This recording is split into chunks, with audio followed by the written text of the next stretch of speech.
Welcome back to another episode of Steaming Pie with Lauren and Tucker. I am Lauren. And I'm Tucker. And I have been listening to the Succession theme on repeat for pretty much all of today. And I've gotten into the habit of listening to TV themes, particularly anime themes, because those are just very good for working to, even if they're only 90 seconds long. But I have been thinking about like which TV themes are good and whether those can improve a show or if a show is better off without like a theme. Because there's some shows that just have like a title card and that works fine. But sometimes I do like a good title theme. Okay. What do you think makes a good television show theme? Yeah. Because I go back and forth on that because I think sometimes it's cool if the theme is about the show and describes things that happen in the show. But I also think it works if the theme is just fun and it just shows off the show itself. Because like Succession is good because it sets the tone. It uses a lot of like old school orchestrations paired with more modern hip hop influenced beats underneath. So it kind of shows like the clash of tradition and progress in a really good way. And I mean, Friends is one of the more familiar openings, and it's just a song on the radio because I knew that I had a weird out of body experience when I heard the song just in the wild. Yeah. And that's just them goofing off. And I think it does encapsulate the themes of being in your 20s and not knowing anything but who your friends are. So I think it depends on what, like the fact that they would have a theme to begin with. I think they should answer what do they want to convey about the show. And if the theme were removed from the show, is it still a cool theme? Those would be my two criteria. Okay. So A, it sets the tone. B, it has to be good in a vacuum. Yeah. Okay. What would you then consider to be an example of a bad TV theme?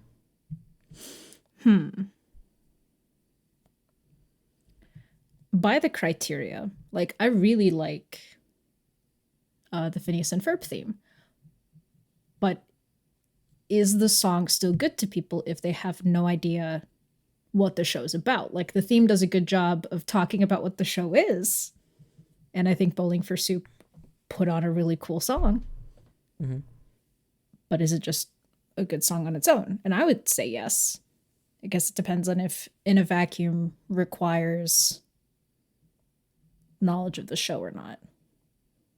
If you knew nothing about the show, you don't think the song would be as enjoyable? Well, it depends on the criteria, on the vacuum part. Is it a good song without the context of the show? Like it's just telling a story about two kids spending their summer vacation having fun. Okay. That could just be a cool song on its own. Yes. Is it? I would say so.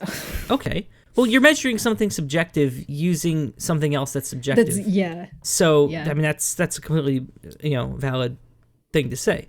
I mean, if you think it's good in a vacuum, not having, if you forget everything about the show and you just think about, is this song a good song? Like if it came up in a shuffled playlist, right? Yeah, I wouldn't skip it. Okay. So then back to the original question. Is there something that following the criteria you think is a bad one?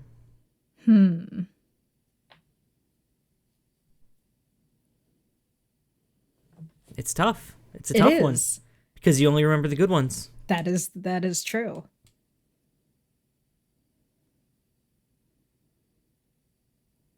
I feel like you could probably pin a lot of sitcoms into this category.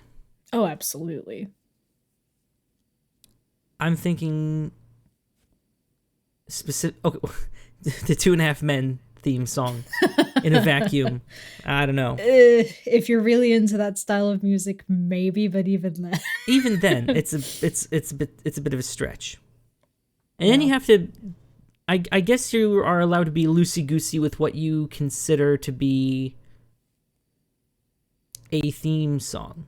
Think about Everybody Loves Raymond and the instantly recognizable composition of Everybody Loves Raymond. It has no theme song. It's just the transition music between scenes is so recognizable and also very good. I would probably listen to Everybody Loves Raymond transition songs. I think the same could be said about Seinfeld too. I don't think Seinfeld had like a proper theme song. No, not apart from the bass riff, which I guess was done different, like fresh for each episode, because it was always Right. timed to whatever his stand-up was. Right, but there's always the bass, and I guess no, okay, Yeah. that's I guess that can be said about Everybody Loves Raymond too. Like during the credits, right? That's yeah, okay. So maybe that's not the best example then of a show that doesn't have a theme, because it definitely does have a theme. King of Queens doesn't count. Two and a Half Men clearly doesn't count. Mr. Robot might count because it doesn't have a theme. It has custom composition. Oh. But it doesn't have like a theme. The title card is always just there. Right? It's on the shot. And basically just takes up whatever space it's given. Atlanta is probably another good example. It doesn't have a theme song, even though it is about music in a way. So That's a bold choice. because you can't really for the first season kind of focuses on the Paperboy song, and I don't know. That's not really its theme song though. No. I'm having trouble thinking of an example of a TV show that has a bad theme song. Worst TV themes. There we go. Let's offload the thinking part. Yeah, because part of it is I just don't think of examples. Because okay, some people argue it's just because they're earworms. People think that makes them horrible, and Friends tops the list. Really?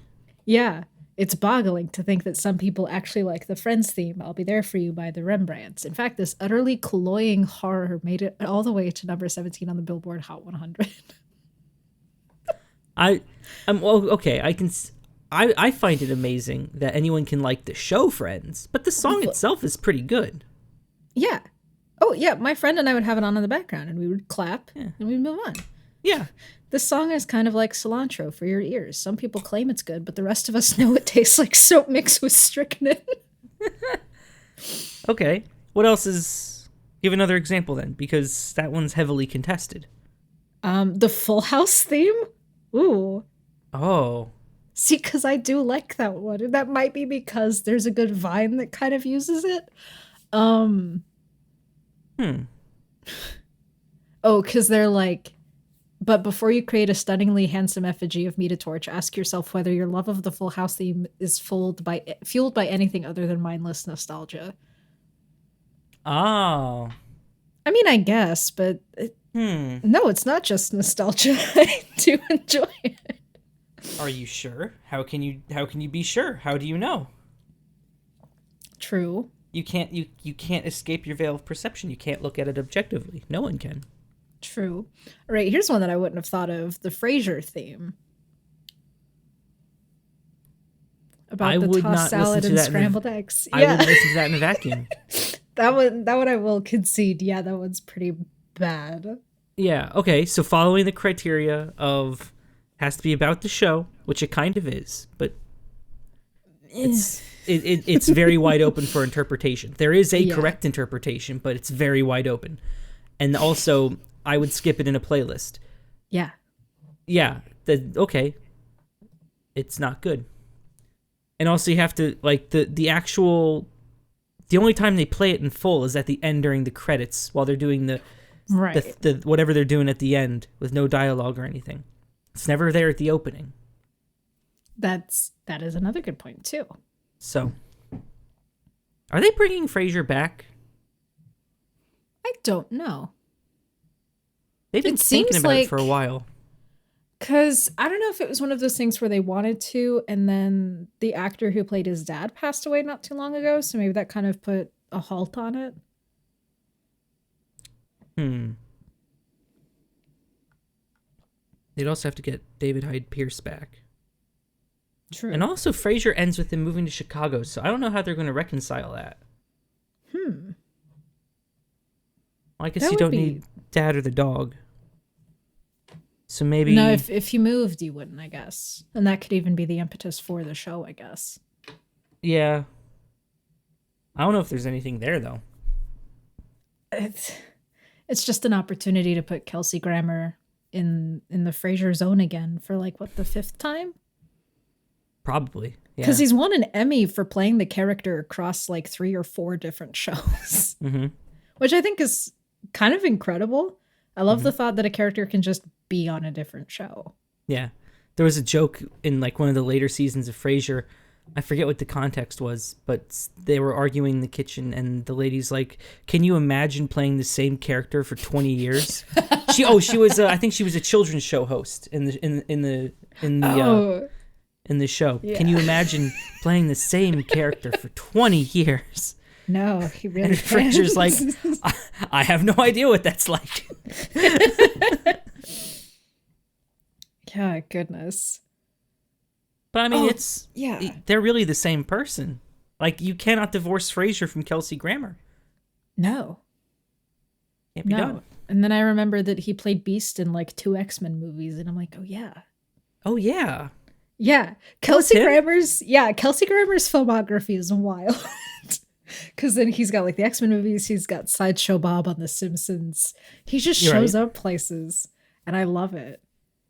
Kelsey Grammer. Tell me Um about his discography. he was the villain in Toy Story 2. Okay, I don't remember much about Toy Story 2. Where's is this one of the Tons people of who have? Oh, tons here of stage experience. Oh, that's right, he was in Anastasia. Mm-hmm. I forgot that. My God. Right, he was in Swing Vote. I remember that. Swing Vote was a interesting movie. Storks. You remember that movie exists? Oh, all of a sudden I just did. Yeah, me too. Because I know it's the same studio as Boss Baby, but you said Storks, and my mind just replaced it with the kids from Boss Baby. Oh, Troll Hunters. That's a totally different thing than what I thought that was. Dr. Fraser Crane, Dr. Fraser Crane, Dr. Fraser Crane. A lot of Dr. Fraser Cranes. But recently, what has he been doing on television? Nothing I recognize. He was a narrator on Arrow for an episode. Okay. He was in an episode of Modern Family. I don't remember that, but I believe it. He was himself in 30 Rock for 3 episodes. Interesting. Okay. He was himself in The Unbreakable Kimmy Schmidt as well. Yeah, and he was in Star Trek The Next Generation. Okay, so the dude's been in a lot, but just in very small doses. He wouldn't have to be in anything ever again because I'm sure the residuals alone from stuff like Cheers and Frasier, that would set you for life. Oh, with that, well, are they in syndication anymore? I don't think Cheers is. Frasier used to be, but I don't remember seeing that on the air in like 12 years.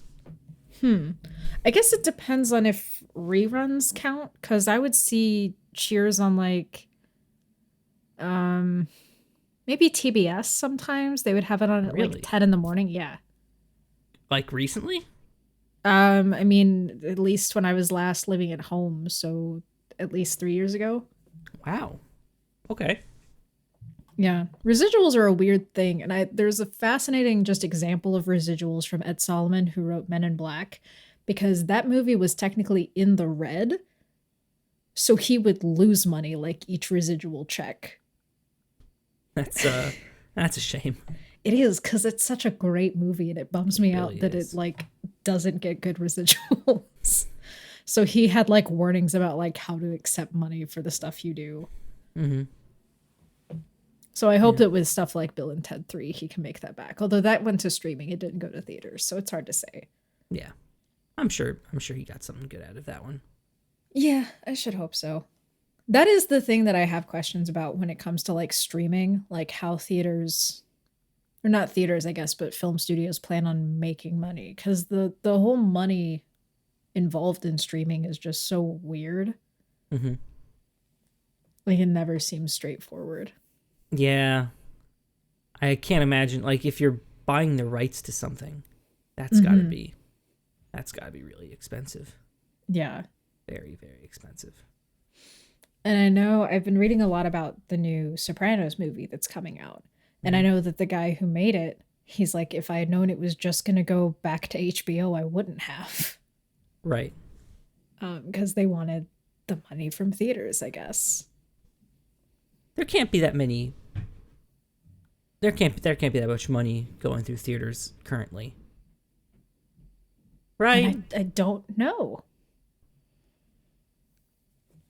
Like I've Because it's like opening weekend.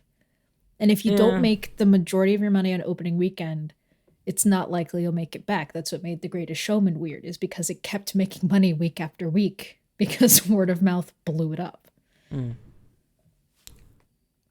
Yeah, I honestly don't know what state theaters are in right now, because the last two movies I saw were at the end of their theatrical runs, like the tail end. Mm-hmm. So the theaters were pretty much empty, and I I don't know how to judge that.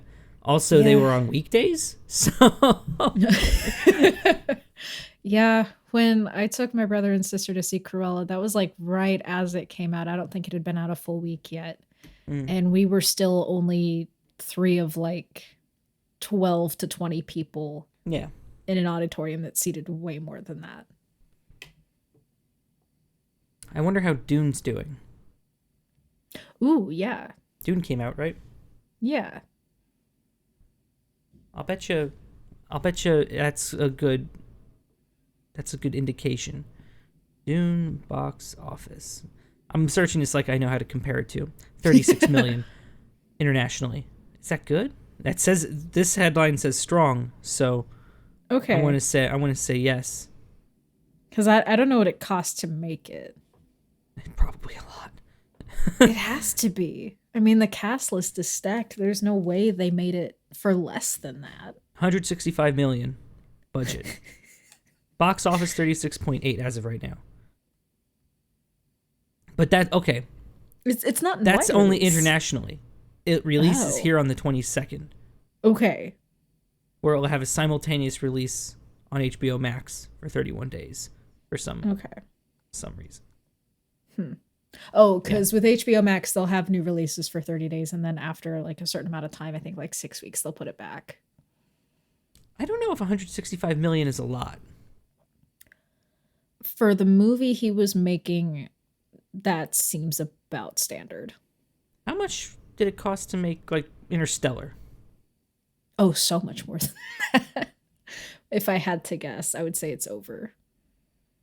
165 million. Oh, that's just the budget. They're like, oh, you want to make a big sci-fi movie and you're a respected director? Here's 165 mil. Don't spend it all in one place. Okay, Tenet costs 200 million. I'm using Christopher Nolan films because they usually take a lot of practical effects. Yeah. And a lot of engineering. Well, and I think the scale and the cast, those are comparable, I would say. Yeah. One more I'm going to look up. Well, is in the Green Tenet, they Knight. actually crashed a plane, and I wouldn't be surprised if the plane crash itself was that 35 million tacked on at the end. That's probably, yeah. They made The Green Knight for 15 million. Well, heck, why aren't we all just making films? It's, yeah. Yeah. One of my favorites is Napoleon Dynamite, which they made for not very much at all. Mm-hmm.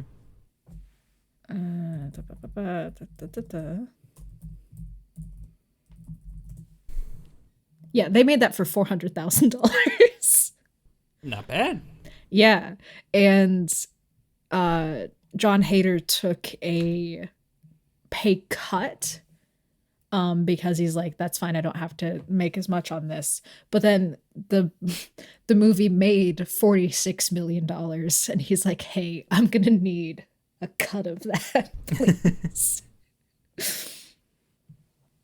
Yep. Yeah, some movie budgets, I guess, are just like I can't conceptualize 165 million.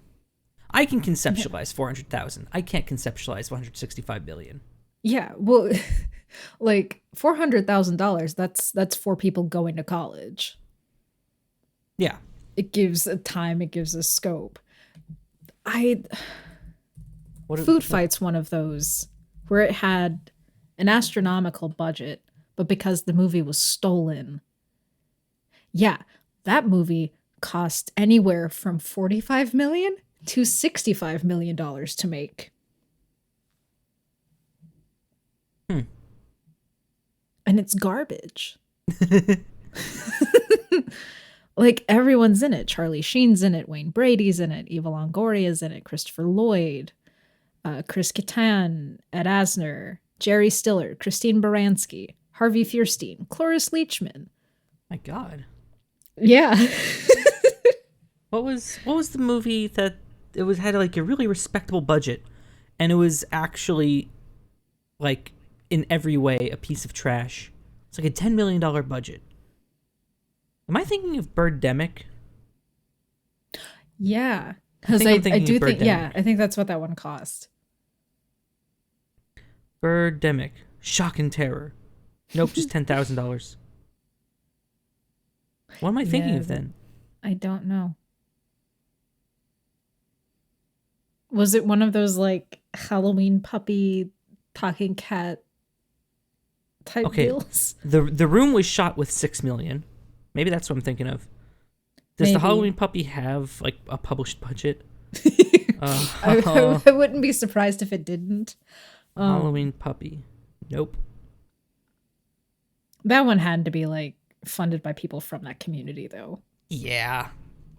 Like that is a community effort, which is fine. I have friends from back home that are still doing like self-funded movies with friends. They're doing like horror anthologies. Yeah. Um but Yeah. yeah, the whole idea of getting money to make a movie, and it's so much money. Mm-hmm. And I get it, you have a lot of people you have to pay on that. But then you see like the salaries for leading actors, and it's double digit percentages worth.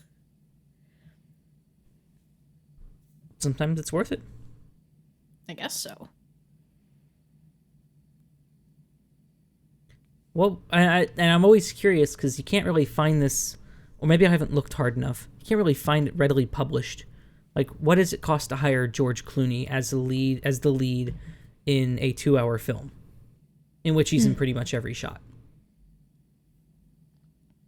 I have Ooh. no idea. Not a clue. Yeah.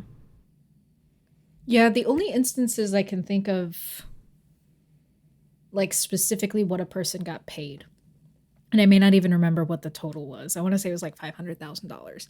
That was what James Caan got paid for like the first Godfather movie. And he's in a sizable portion of it, like a third of it or more.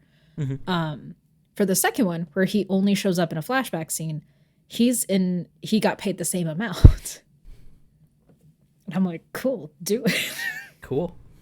Look at you go. Yeah. I Yeah. like the whole idea of making films is great, but I do love when filmmaking goes wrong, and just like the slog that's required sometimes. Like Jaws was so hard to film, not just because they were on the water a bunch, but because Robert Shaw kept having to flee to Canada for tax reasons. Um because like he'd get in trouble with his tax lawyers, and he would just have to go, and there would be times where he'd be so drunk he was impossible to work with. Mm-hmm. He and Richard Dreyfuss didn't get along, which doesn't surprise me. I have no idea what Richard Dreyfuss is like as a person, but he does not strike me as a very patient person. Sure. Apocalypse Now, I'm waiting to watch the movie because I want to watch Hearts of Darkness, like, or yeah, I think that's what the documentary is called. Yep. because it fascinates me so much, just like the amount of things that went wrong and just how ready to die Francis Ford Coppola was. Yeah. Apocalypse Now is a very good movie, but I can understand, just from what I remember, I haven't seen it in a while, but from what I remember, I can imagine a lot of things went wrong with Oh that my film. gosh. Yeah. Easy. Because Easy. they got down, I can't remember where they filmed, but they got there like right at monsoon season, I think. Hell yeah. And so just unfilmable locations for large amounts of time. Marlon Brando showed up, I think 80 pounds heavier than they were expecting. Oh, good. He refused to learn any of his lines, and he hadn't learned any of them. That's your job. That's your one job, bud. Yeah. Yeah. That's like, really? They're paying you this amount of money, Mm-hmm. and you can't. Your job is to pretend. Just learn the lines. Please, Marlon. We're in the Yeah. jungle. Figure it out.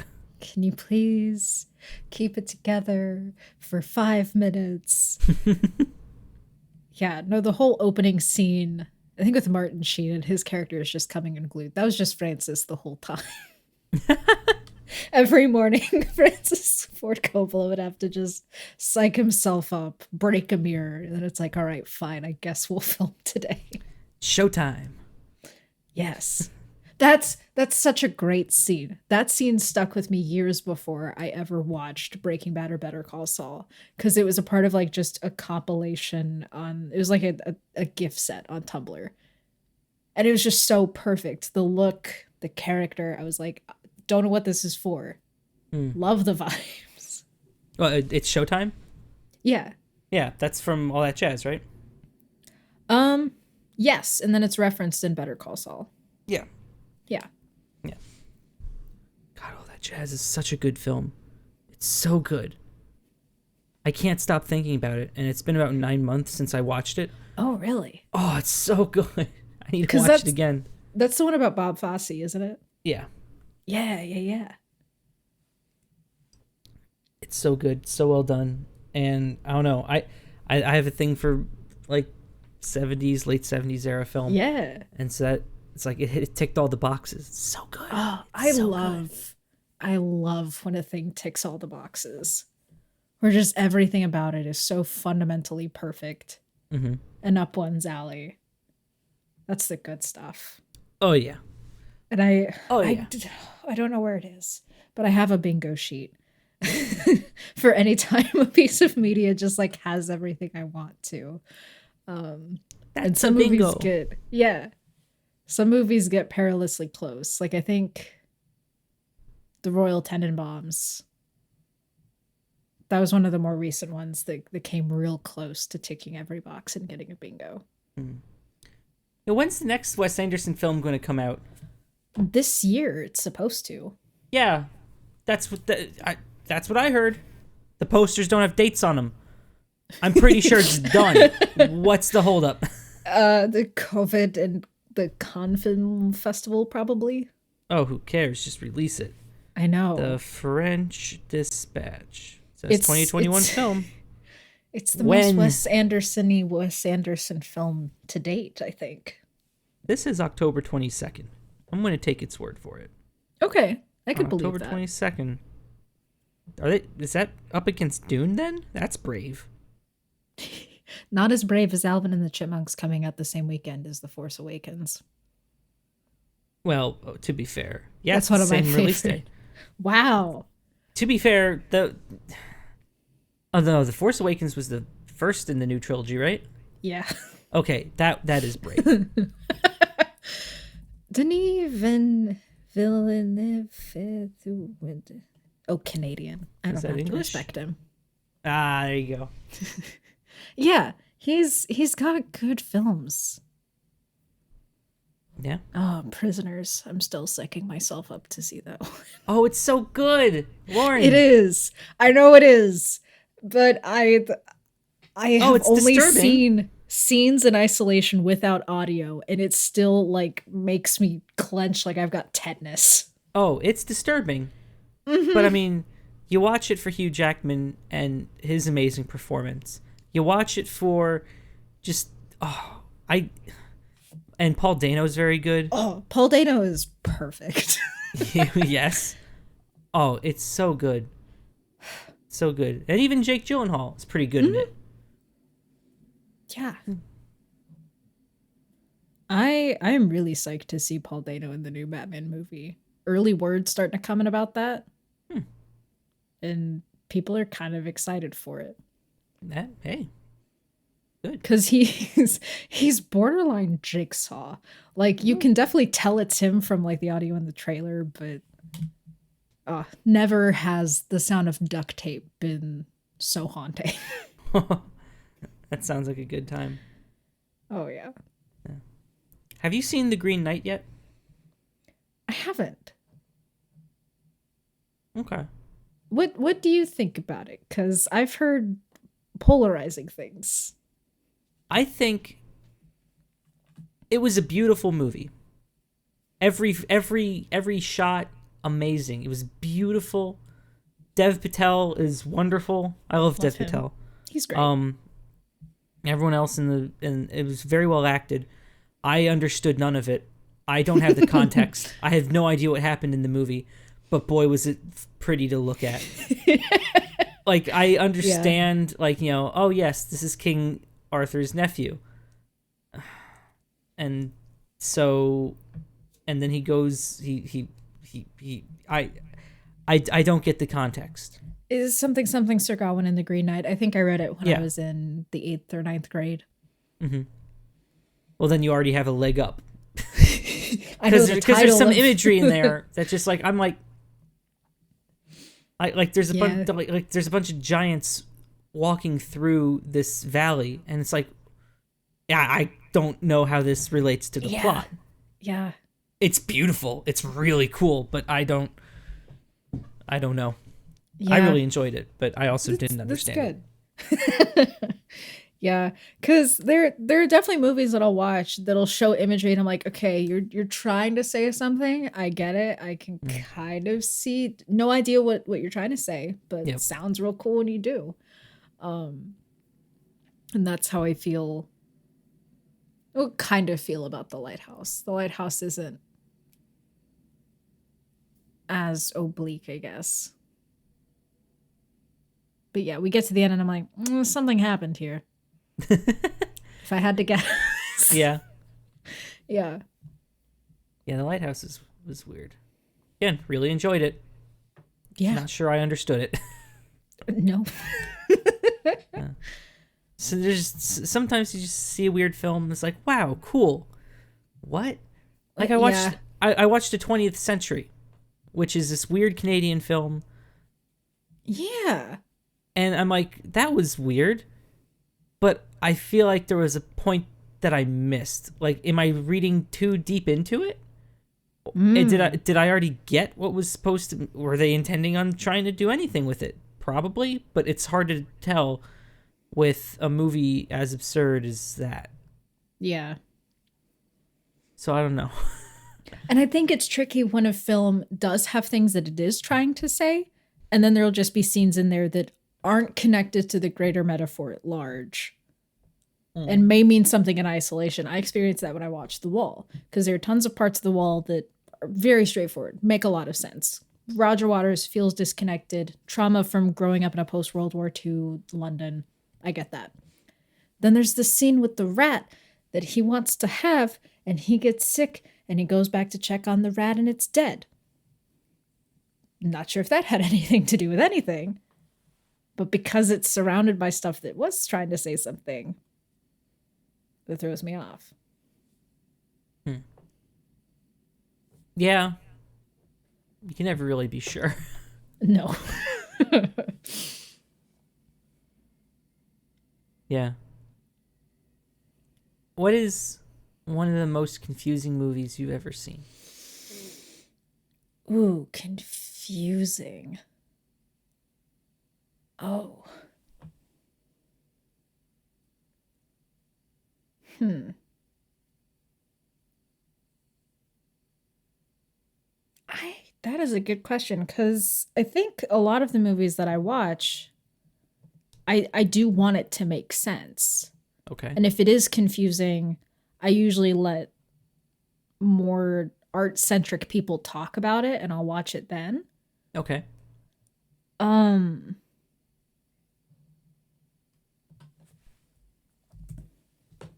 It's like the deeply confusing along any axis. hmm. Something that you came away Ooh. from and you're just like, what happened in that? I don't. um ooh, yeah.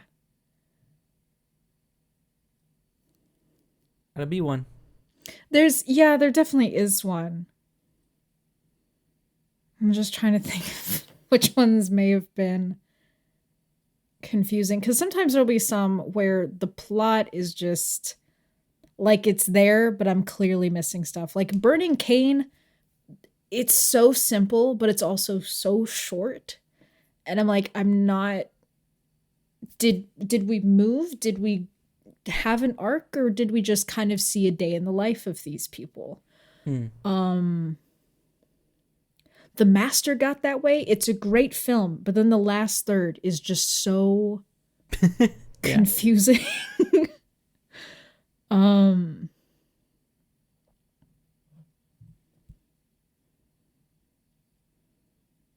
See, for me, what I yeah. still don't understand Primer. Primer. Oh, you've never heard of Primer? I haven't. It's a time travel movie, but like it's confusing because of how they treat time travel. Huh. And I'm pretty sure even the Wikipedia article is very confusing. Like I've seen people explain the timelines. I've done the reading. I still don't fully grasp what happened in that movie Hmm. because it's like I'm pretty sure it's like as physically close to time travel if it could exist as possible, Mm-hmm. but yeah, I don't know. Yeah, I think it's probably one of the more confusing movies from a scientific standpoint, if that makes sense. Yeah.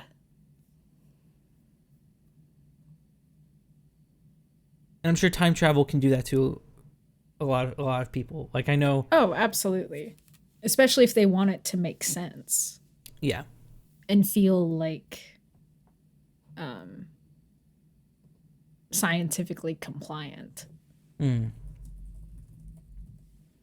yeah. I'm sure Tenant confused some people. I'm Oh, definitely. sure oh, I'm thinking of a time travel movie, but its name, the entirety of its name is just escaping me. Mm. And All it's a right. time travel movie? Yeah, it's a time travel movie. Who's in it? Um I can maybe I'm not even thinking of a real movie. That I could see how that would make it confusing. Do you ever get that where you're just like I have no idea what I'm thinking? Yes. Or you just, okay, it's not just Yeah. me. I'm not crazy. Or I am, but it's Yeah. not. No. That's not it. Okay. I Whew. sometimes experience this with older Coen Brothers movies, like in the 90s, because the first time I watched Fargo, I'm like, wait, I get Hold that up. they died, but why? And same with The Big Lebowski. I'm like, wait, okay, uh-huh, yeah, love it, but they do these abrupt endings, and A Serious Man is the same way, where it's like, I okay, can we go back? Yeah, Coen Brothers films will do that. Even some of them, even some recent ones. Hmm. Yeah, they all have that kind of weird pacing and abrupt ending, Yeah. and it's cool. I like them, but like it's like Oh yeah. oh, we're just gonna end it there. That's fair. All right. All right. Fine. They did Burn Notice, right? Burn After Reading, yeah. Burn After Reading. Okay, and Yeah. also Hail Caesar. Those two stand out in my mind as like, oh, that's it. All right. Yeah, it is that feeling where it's like I was just starting to get a handle on things, and then you just tell me that's the end of the story. That's it. Okay. Yeah. Well, all right then. A film I experienced this with and I didn't even watch was Mother. Ooh, what a good film. Yeah, like I was watching it, I'm like, okay, I see what you're saying metaphor wise, but then it got into like the last act, and I'm like, dude, you've lost me. That's too that's much. fair. There's a lot going on in that movie. There's so much. That's what I need to watch again, just to like experience, because that movie does a very good job of like conveying sheer panic. Oh my goodness, does it ever? Like it's terrifying. It's so uncomfortable, and I was like removed from watching it. Mm-hmm. Like it had to be terms of services compliant, and I was still like, this is way too much. Yeah, that movie. Ugh. Yeah, no, and Jennifer Lawrence does a really good job in those scenes. We're just watching her panic. That's sympathetic panic. Sympathetic panic. Yeah. I'm trying to think of other movies that just have that sheer notion of panic. Ooh. That just, you feel it. I started panicking watching Horns. We were getting to the end of that movie. Okay. And there's a flashback sequence that was very visceral, way more visceral than the movie really lent itself to be. And that was one of the closest I've ever come to turning off a movie. Okay. Interesting. I gotta watch that one then. I think the closest I've ever come to turning a movie off was it's the prison execution one. What is it called? The Green Mile? No, it's much newer. Oh. It's Clemency. Oh, yeah. That the first 10 minutes of that film are brutal. Oh my god. I remember reading about that when it came out. Oh my god. I almost turned it off. It was so deeply uncomfortable. Yeah. And it was so good at how uncomfortable it was. Yeah. Like, yikes. Yeah. Yeah, stuff it's just so much. Yeah. But I think if you can produce such a visceral reaction, and I don't know about you, but it's very hard to get that out of me from a movie, because I understand how isolated the movie world is from the real world. Even if it takes place in the real world, it's still very isolated. Sure. So I it's very hard to get that kind of reaction from me, and for a movie to like do that, it's like, oh boy. Oh boy. Yeah. Yeah, I have pretty strong emotional reactions to things. I get really into them. So there's some movies that I'm like, I get what the film is. I don't need to see it to experience it. Green Mile is one of them. It was one of those, like, I saw Shawshank. That will be my Stephen King prison movie. There you go. And there are others that I'll just get the recap from other people. And if they show me, I have the separation for it. Yeah, no, I didn't watch Clemency. I watched Just Mercy, and that one was also really hard. Yeah. I think you would turn off Clemency. Yeah. First 10 minutes. You would just be like, nope. Because that also strikes me as the kind of movie, and I don't know that I saw the trailer for it, but it strikes me as the kind of film that they're going to hint at that scene in the trailer. I don't know. And I think I'd be glued to the screen for the trailer. Mm-hmm. but like after that, it's like, okay, we can't sit through the trailer again. That's 100% fair. Yeah. Yeah. Um, because there was a trailer that came out. Was it Nightmare Alley? That, yeah, I think that's what it was. Nightmare in the Alley Nightmare in the Alley. Never heard of it. or something. Nightmare Alley, yeah. Bradley Cooper, Kate Blanchett, Willem Dafoe. It's a Guillermo del Toro film, Okay.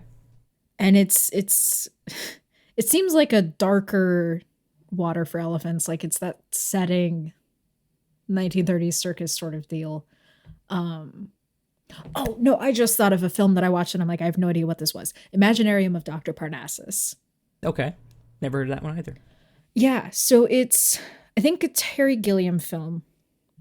And the film's production was complicated by the fact that Heath Ledger died during production. So that's the one where Okay. his character is played by Jude Law and Johnny Depp and Colin Farrell as well. Mhm. And you have Christopher Plummer, who's like this performer, but he's like a magician locked in this magician's duel with Tom Waits. And Andrew Garfield's in it, actually using an English accent for I think the first time I've ever heard him use his actual accent. Whoa. Yeah. That's rare. Yeah. I know.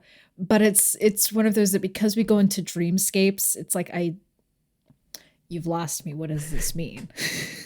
Mhm. Is this about tax evasion? Is it about letting your kids grow up? Is it about ambition and pride? Don't know.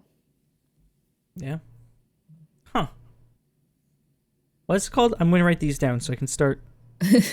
Uh Nightmare in the Alley, it's got a or just Nightmare Alley. It's got trailers out now. But Okay. then the Imaginarium of Dr. Parnassus. Dr. Parnassus. Okay. Yeah. Yeah. No, it's.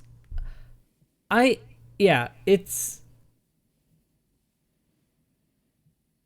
got to be very hard to subvert people's expectations at this point, and for a movie to subvert them so hard that you're just left confused, like you Yeah. overshoot the mark. Mm-hmm. I guess that's impressive. Yeah. Because there's a French director, I forget his name, but he recently directed Annette that came out. But he also has a movie called Holy Motors, and those are other like just really weird, visually interesting but weird films. Okay. And that's kind of the thing that I haven't fully decided upon is if you have this fantastical setting where real world rules don't apply, do you try to make the story so simple that it's an easy thread to follow through the really weird trappings, or you just kind of abandon that and let the visual spectacle be enough?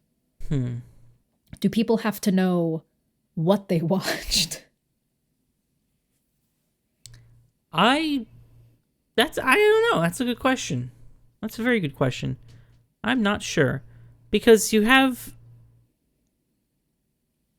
I guess I mean there are some films that focus only on what you see. Mm-hmm.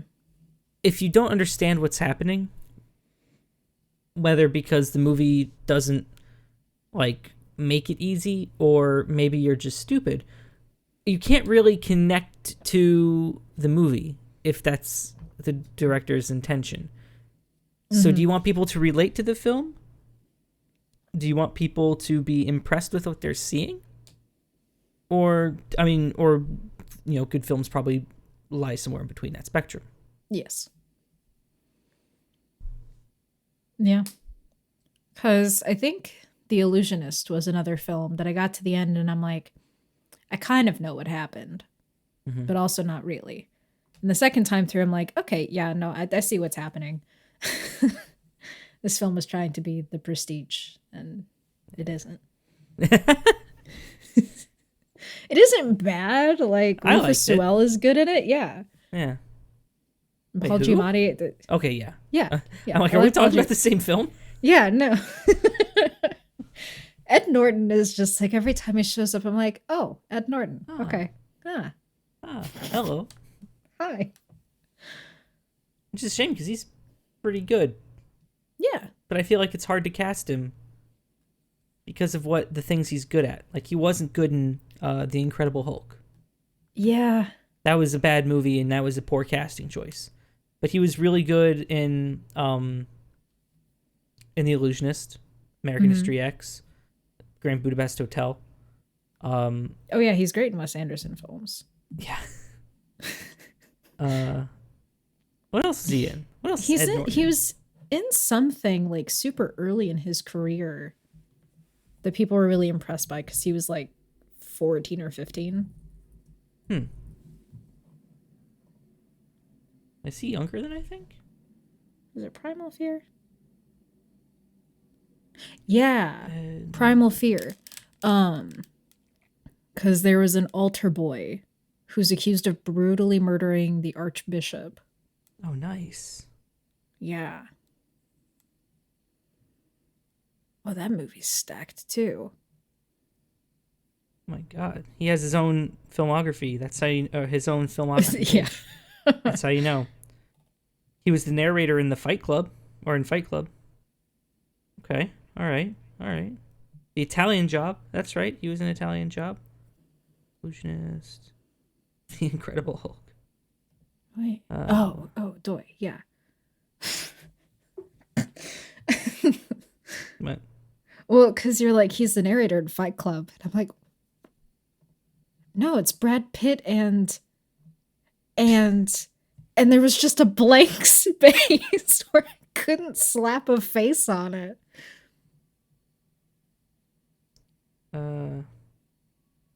he was in. Oh, he was in Sausage Party. Cool. That's What a movie Sausage Party was. I What a film. yeah. How much did that That's budgeted okay, yeah. budget of 19 million, box office of 140.7. So we can complain about it all we want. It still did pretty well. It did obscenely well. I don't know why. It is such a bad movie. Oh my God. Because I think the core cast, like the James Franco, Jonah Hill, Danny McBride, Craig Robinson, Seth Rogen, that cluster, I think, is just so willing to work with each other Mm-hmm. that they don't, that they'll do it regardless. That's fine, but how did it make that much? Forget what it profited for. Like how did people not realize like that this is not a good movie like almost immediately? Because I think it coasted on the marketing of being a raunchy comedy about supermarkets, I guess. I guess, yeah. Yeah. What a weird movie. Received generally positive reviews from critics. Sausage Party? Yeah, Are you sure? allegedly. That doesn't sound right. That doesn't sound like the critics we know and love. It was the highest grossing adult animation for an R-rated film's major release for 4 years. Until Were it ended there up any others? I don't know. It was surpassed by the Demon Slayer movie. Hmm. But that was because that had international market and grossed almost $500 million. Jesus. Yeah, Demon Slayer did real well. Oh my God. That's nuts. Huh. Well, okay. Good for you, Demon Slayer, I guess. Yeah.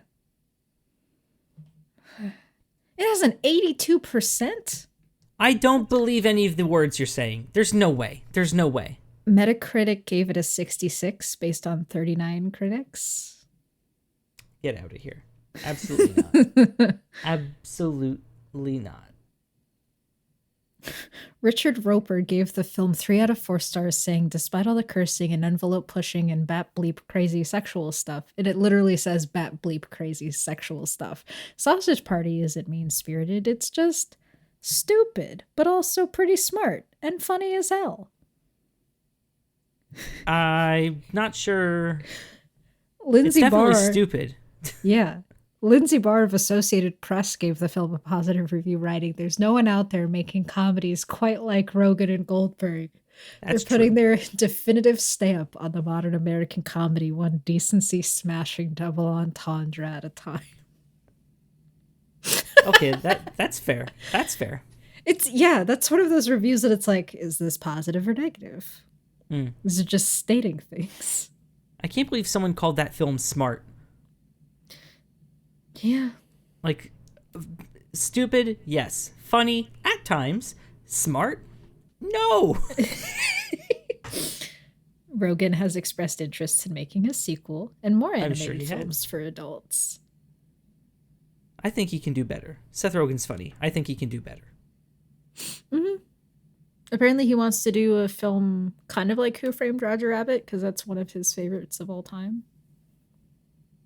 That's Did a you good movie. That is a good movie. It's a very good movie. Yeah. Did you see the Happy Time Murders? Nope. But I saw a Muppet spray silly string all over a closed office door.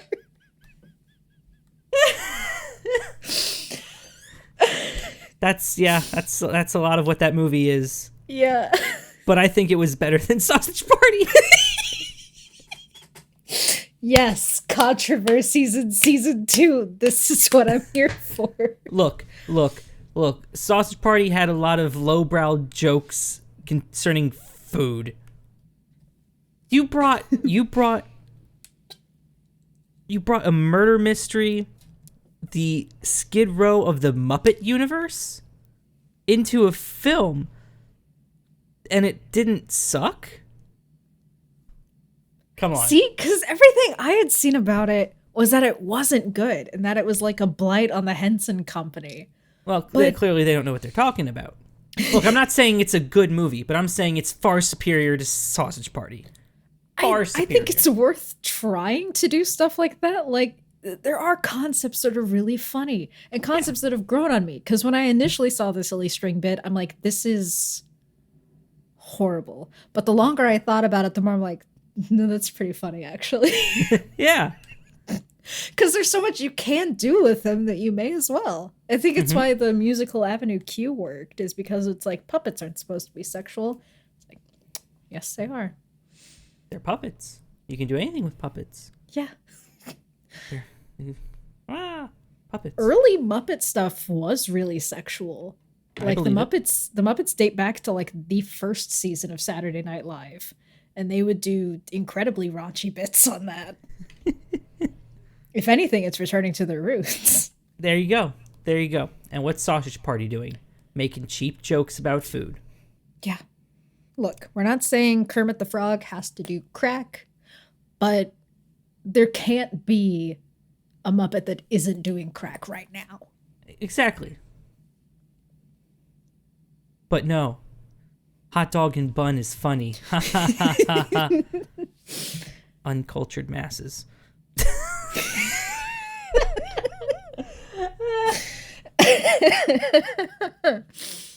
Oh my goodness.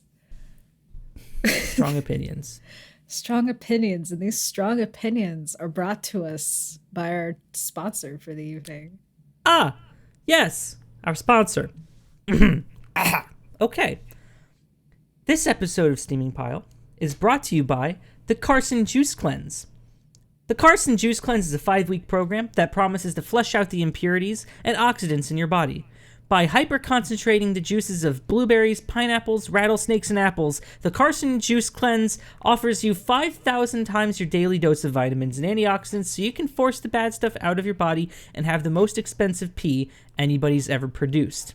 But the good thing is, and this is the primary benefit of the Carson Juice Cleanse, so I've heard, the good thing is you can actually recycle your pee into more juice and give your body the chance to reabsorb all of this stuff a second or maybe even third time around.